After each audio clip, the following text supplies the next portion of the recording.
Samuel Wazizi with the lead defense counsel, Barrister Kia Emmanuel, who in this first extract comes back to his arrest and all what happened in the first few months of his detention. Take a listen. First thing is that Mr. Samuel Wazizi, as he's popularly called, was arrested in August. When he was arrested in August 2019, that was in early August, on the 2nd of August 2019, my colleague Barrister Ewule, acting then as counsel for Wazizi, visited him at the Munya police station. And at that point, he had informed Barrister Ewule that he was being suspected on issues touching on anti-terrorism law and allegations which he denied. And from that point, Barrister Ewule kept a constant touch with him, and because Barrister Ewule believed at the time that the police in Munya, where he was held, I think they called 10th District Police Station, did not have the competence to actually investigate such offences, or were not well equipped to investigate such offences. He insisted that Wazizi should be moved to the judicial police, which is more competent in investigating such offences.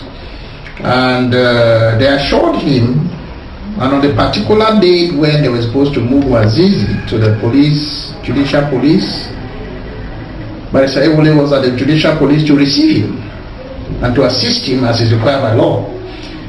But unfortunately, whilst he was there, he received information that Wazizi has been moved, that has been seized from the police by elements of the 21st Military Infantry Battalion in Boya, what you call BIM. And being the pushful lawyer that he is, he went to the office of the BIM where he was threatened and sent away. So when that happened, the only other legal recourse that we had was to file an action in court, the habeas corpus application for him to be produced.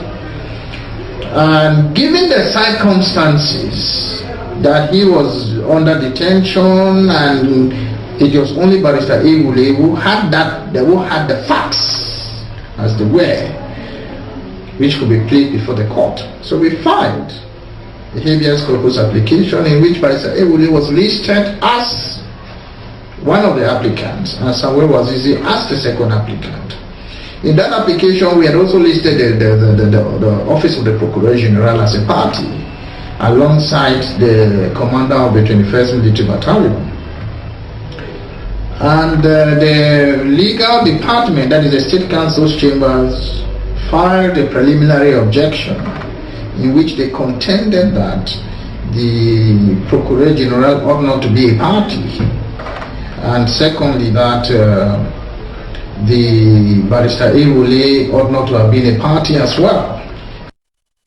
And after the first application for the habeas corpus was rejected by the Boya or the Fako High Court, Barrister Kia Emmanuel filed in another habeas corpus application, and the response of the court is still awaited. In the meantime, the whereabouts of Samuel Wazizi remains unknown. Take a listen once more to Barrister Kia Emmanuel, lead defense counsel in the case of Samuel Wazizi.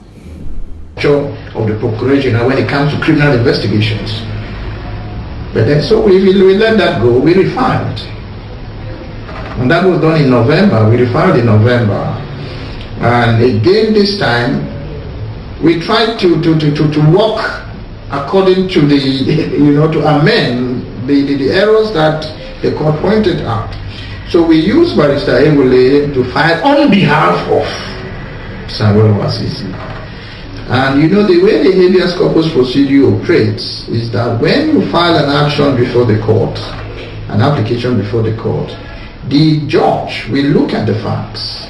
If the facts prima facie, that on the face of it disclose some sense of arbitrariness, then the court will make an order suo motu that is by the court to make an order of its own motion, directing that the people who are allegedly keeping the detainee or who are allegedly arrested the detainee should produce it alongside all the supporting documents,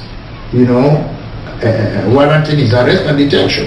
That is what was done in this case. But surprisingly, we who are the applicants in this matter were not given a copy of that order. The order was rather given to the legal department. And we filed an application that we should be given a copy of that order. That application was dismissed. Now the legal department, which was now required to serve this order on the regional delegate for national security and the commander of BIM, refused to do so. They refused to serve the order on them. And because they refused to serve the order on them, these people were not under any legal obligation to produce Wazizi. Now the question you will ask is, why did the legal department refuse to serve this order on Wazizi? I mean on the regional delegate and on BIM. And we believe that they are refusing to do that because they know that either Wazizi is dead and so cannot be produced. Legal minds, journalists, and even civil society and political leaders have been condemning the incommunicado detention of journalist Samuel Wazizi, journalist with CMTV in the southwest region of the Republic of Cameroon, and despite calls from within and without journalism associations within the national territory, the Cameroon English-speaking Journalists Association, the Commonwealth Journalists Association, Cameroon and Africa branches, and even the Committee for the Protection of Journalists, the CPJ, the situation of Samuel Wazizi remains uncertain. His whereabouts remains unknown to now, despite the condemnations coming from all quarters. Take a listen once more to Barrister Kia Emmanuel. Wazizi was arrested in Buea. He was kept in Munya police station. And if the legal department was doing its job well, they should know why he was there. They should know. They should have been the one to issue the warrants. And so we assume that if the legal department is not aware of why Wazizi was arrested, or why he was detained, or where he was detained, then it confirms our assertion that his arrest was arbitrary. It confirms our assertion that his detention is arbitrary. So the last time we went to court on the 14th of May, we moved our application, and the court, halfway through the proceedings, we discovered that the legal department had filed submissions in reply. We were not served. And we told them, we objected and drew the attention of the court that we could not be doing a case by ambush. The legal department cannot file a reply to our application, and we are not given a copy. It suggested that the whole process was being shrouded in secrecy. At that point, the court ordered that we should be given a copy. We served in court, and we requested for time to reply to what the legal department had argued.